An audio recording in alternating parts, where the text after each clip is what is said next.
Abusayak Group ang dalawa sa grupong dumukot kina Ses Drilon. Ang pagkawala ng news team ni Drilon. Pinagbantaan si Jimmy at Angel na pupugutan sila. Is to ensure the safety of the hostages. Awa na po kayo sa kanila. Huwag tayo magbigay ng ransom. Nang palayain ng mga kidnapper si Angelo Valderrama.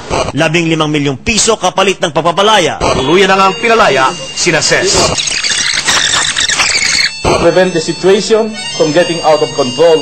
Ayun, hindi nila alam, by that time, nagsushoot na ako, kahit nakaupo sila, may mga footage yan. Makita mo mga nakaupo, binabantayan si Ses, si Professor Dunaco, nagkukwentuhan. Yan. Dahil sa kanya yung itak dala niya yung itak, sabi kay Jimmy, kukuhaan mo si Angel habang pinuputulan namin ng ulo.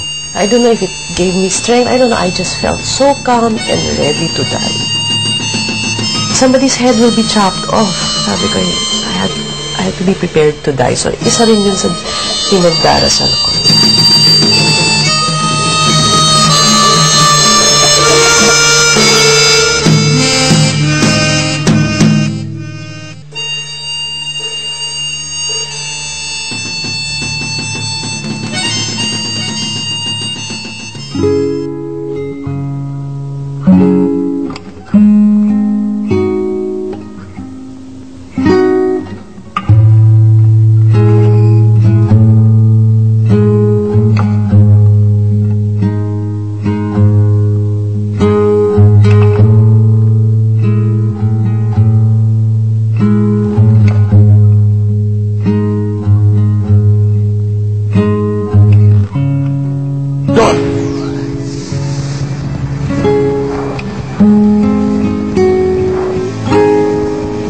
Dama ng mga Pinoy ang problema sa bigas. Nagdiwang ang mga Pinoy sa Amerika at nagdaan na naman po ang isang araw ng pagpapalit.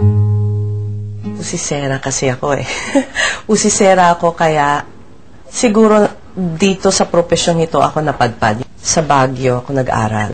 Nasa grade 5 pa lang ako. Nagkaroon ng landslide malapit sa bahay namin. Walang kuryente, walang mapapagkunan ng balita, kundi yung radyo. Tapos naka-tune in ako sa radyo para malaman kung anong nangyari sa landslide. Gusto kong pumunta, ayaw kong payagan. Pero malayo. So gusto kong makita ano na nangyari sa mga bahay, mga tao, ano na kaya. Parang laging pag may nangyayari, gusto kong malaman. Tapos nung nagsimula akong maging trainee sa Channel 4, sabi ko, this is the job for me. Ito ang gusto ko. Malapit ng mag-25 taon na ako'y isang reporter. Si Jimmy at si Angel, dedicated sila sa trabaho nila. Basta sabi niya lang, okay naman ako katrabaho, okay yung mga shots ko. So, yun ang gusto niya. At saka, masipag daw ako. Masipag daw ako. Lalo na pag may mga out of town siya. Ako yung, sabi niya, nire-request niya palagi. Si Jamie, nung mula nung pumasok ako sa news, halos siya na yung naging partner ko. Halos sabay din kami na naging katrabaho namin si Ma'am Ses. Nakasama ko rin yan sa Basilan.